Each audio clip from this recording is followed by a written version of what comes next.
අද දවස වන විටත් රටට අහිමි වුණු ඩොලර් ලක්ෂ 25 පිළිබඳව විධිමත් පැහැදිලි කිරීමක් සිදු වෙලා නැහැ.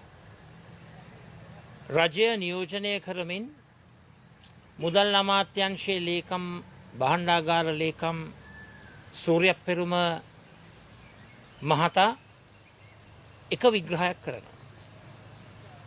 නියෝජ්‍ය අමාත්‍ය අනිල් ජයන්ත මහතා තවත් විග්‍රහයක් කරනවා.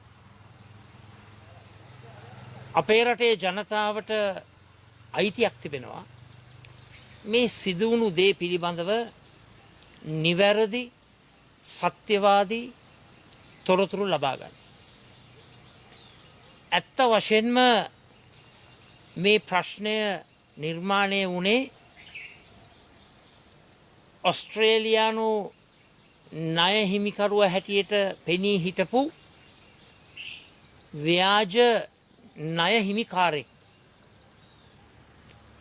එහෙමත් නැත්නම් ණය හිමිකාර ඔස්ට්‍රේලියාව රටේ පැත්තෙන් සිදුවුණු අඩුපාඩුවක් නිසාද. එහෙමත් නැත්නම් අපේ රටේ පැත්තේ තිබෙන ප්‍රධාන ආයතන හරහා සිදුවුණු අඩුපාඩුවක්. ණය කළමනාකරන ආයතනයේ අඩුපාඩුවක්ද? විදේශ සම්පත් දෙපාර්තමේන්තුවේ අඩුපාඩුවක්ද? මේ කරුණු කාරණා පිළිබඳව විධිමත් විස්තරයක් තවමත් රටට මේ කාර්යක්ෂමයයි කියන ආණ්ඩුව ඉදිරිපත් කරන්නට අපොහොසත් වෙලා තිබෙනවා. විශේෂයෙන්ම අපි දැනගන්න කැමති සූර්යපෙරුම මහත්මයා ප්‍රකාශ කරනවා ජනවාරියේදී මේ ප්‍රශ්නය හඳුනාගත්තලු මාස ගණනාවක් රහස්‍යභාවය රැකගත්තලු එම පරීක්ෂණය නිවැරදිව කිරීම උදෙසා. අපි අහන්න කැමති ජනවාරියේ මේ ප්‍රශ්නය හඳුනාගත්තා නම් ඇයි පරීක්ෂණ කමිටුව පත් කරන්නට මාර්තු වෙනකම් බලාගෙන හිටියේ? ඒ වගේම මේ තොරතුරු හෙළිදරව් වෙන තෙක් ඇයි මුදල් පිළිබඳව ප්‍රධාන වගකීම තිබෙන පාර්ලිමේන්තුවට මේ හොරකම ගැන දැනුවත් නොකළේ? මේක බරපතල ප්‍රශ්නයක්. අනිල් ජයන්ත නියෝජ්‍ය අමාත්‍යවරයා ප්‍රකාශ කරනවා මේ වගේම ප්‍රශ්නයක් ඉන්දියාවත් සමග ගනුදෙනුවකදී සිදු වුණයි කියලා. ඒක සත්‍යයක්ද?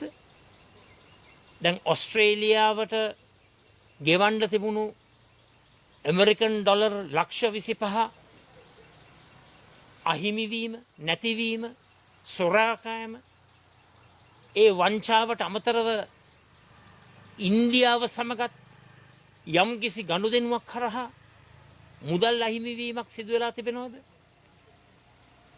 මේ ඉන්දියාවත් සමග ගනුදෙනුව පිළිබඳව මොකද්ද සත්‍ය තොරතුරු?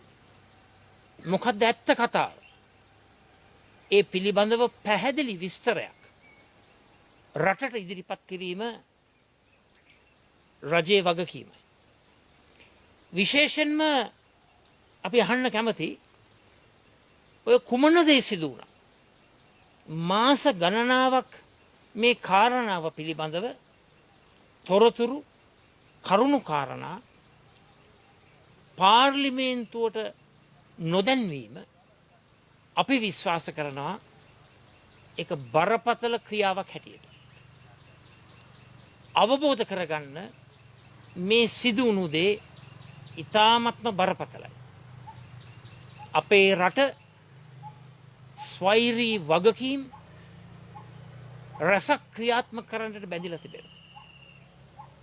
අපේ රටේ ස්වෛරී වගකීම් ක්‍රියාත්මක කිරීමේදී රටක් හැටියට, රජයක් හැටියට, මුදල් අමාත්‍යංශයක් හැටියට අකාර්යක්ෂමව කටයුතු කරනවා නම් ඒ අකාර්යක්ෂමතාවය තුළ ජාත්‍යන්තරයට නරක පණිවිඩයක් යනවා අපේ රට පිළිබඳව.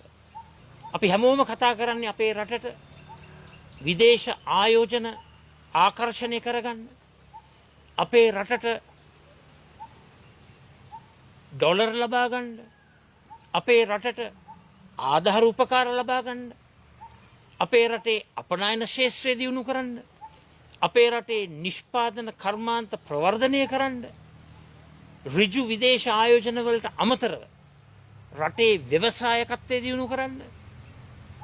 අපිට පුළුවන් ද මුදල් අමාත්‍යංශය තුල ඒ වගකිව යුතු ආයතන තුල මෙවන් අක්‍රමිකතා මෙවන් වංචා සහගත ක්‍රියාදාමයන් සිදුවෙන මොහොතක අපිට පුළුවන් ද අපේ රට පිළිබඳව පැහැදිලි දැක්මක් ලොවට ඉදිරිපත් කරන්න. මෙවන් දූෂිත ක්‍රියාදාමයන් සත්‍ය වශයෙන්ම අපේ රටට ආයෝජන ගෙනීමට ආයෝජන ප්‍රවර්ධනයට බරපතල බාධාවක් බව රජය වටහා ගන්නට ඕන. රජය අවබෝධ කරගන්නට ඕන. ඒ නිසා විශේෂයෙන්ම මේ අවස්ථාවේ අපි අහන්න කැමති විනිවිද භාවයෙන් යුක්ත වූ පරීක්ෂණ සභාවක් පත් කිරීම රජයේ යුතුයකමයි. ප්‍රශ්න සහගත වංචාව සිදුවුණු ආයතනයේම නිලධාරීන් පත් කරලා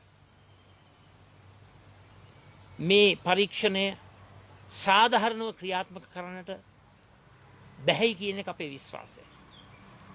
විනිවිද භාවයෙන් යුක්ත වූ නිර්ව්‍යාජ පරීක්ෂණයක් ක්‍රියාත්මක කිරීම ඇත්ත වශයෙන්ම රජයේ ක්‍රියාත්මක කරන්නට ඕන. ඒ වගේම අපි අහන්න කැමති මුදල් අමාත්‍යාංශයේ ලේකම්වරයා භාණ්ඩාගාරයේ ලේකම්වරයා මේ පිළිබඳව ගන්න විධිමත් ක්‍රියාමාර්ග මොනවද? ජනාධිපතිවරයා මුදල් අමාත්‍යවරයා හැටියට ගන්න විධිමත් ක්‍රියාමාර්ග මොනවද? මේ කරුණු කාරණා පිළිබඳව රට දැනගන්නට ඕන. රටේ ජනතාව දැනගන්නට ඕන. ඒ නිසා විශේෂයෙන්ම මේ වංචා සහගත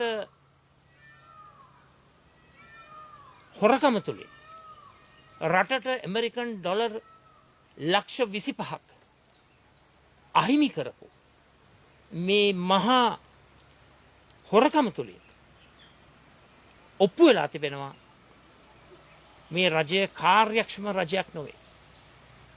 මේ රජය ජනතාවාදී ජනහිතකාමී රජයක් නොවේ. බොහෝ දෙනා ප්‍රශ්න කරනවා මේ රජයට විධිමත් ශක්තිමත් රාජ්‍ය පාලනයක් ක්‍රියාත්මක කරන්නට හැකියාවක් තිබෙනවා. සයිබර් ආරක්ෂාව තහවුරු කරගන්නට බැරි නම් මුදල් අමාත්‍යාංශය සහ ඒ සතු ආයතනවලට රටේ තිබෙන අනිකුත් ආයතනවල සයිබර් ආරක්ෂාව පිළිබඳව තව මොනවා කතා කරන්න. ඒ නිසා විශේෂයෙන්ම මේ අවස්ථාවේ ජනාධිපතිවරයා ප්‍රමුඛ රජයට වගකීමක් තිබෙනවා. සත්‍ය හෙළිදරව් කරන්න. ඇත්ත කතා කරන්න. භාණ්ඩාගාරයේ ලේකම්වරයා එක කතාවක් කියනවා. නියෝජ්‍ය අමාත්‍යවරයා තව කතාවක් කියනවා. ඉන්දියාව සමග සිදුවුණු ගනුදෙනුවකදීත් මේ වගේ තත්ත්වයක් උදා වුණයි කියලා කියනවා. අපිට දැනගන්න කැමතියි එහෙම තත්ත්වයක් උදා වුණාද? ඒ ඉන්දියාවත් සමග කරපු ගනුදෙනුව තුළ අපේ රටට තවත් ඩොලර් අහිමි වුණාද? අහිමි වුණා නම් ඒ ඩොලර් ප්‍රමාණය කොපමණද? මේ හැම දේ පිළිබඳව රටේ ජනතාව දැනුවත් කිරීම රජයේ වගකීමයි. අපේ රජයට කියන්න කැමති විශේෂයෙන්ම මේ සිද්ධිය තුළිනුත් ඔබගේ නොහැකියාව, ඔබගේ අදක්ෂකම, ඔබගේ අකාර්යක්ෂමතාවය, ඔබගේ බැරිකම මුළු රටටම ප්‍රදර්ශනය කරලා තිබෙනවා. රටේ ජනතාව ඔබට වරමක් ලබා දුන්නේ සුහුරු රාජ්‍ය පාලනයක් ක්‍රියාත්මක කරන්න. නමුත් සුහුරු වෙනුවට ඔබ ක්‍රියාත්මක කරන්නේ අකාර්යක්ෂම රාජ්‍ය පාලනය.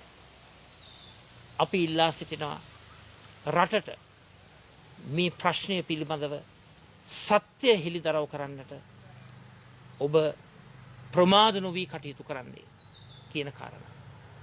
ජනාධිපතිවරයාගෙන් ඉල්ලීමක් කරනවා. ඔබ සතු වගකීමක් මේ දැවැන්ත වංචාව පිළිබඳව විනිවිධ භාවයෙන් යුක්ත වූ පරීක්ෂණයක් පවත්වලා රටේ ජනතාවට සත්‍ය හෙළිදරව් කිරීම.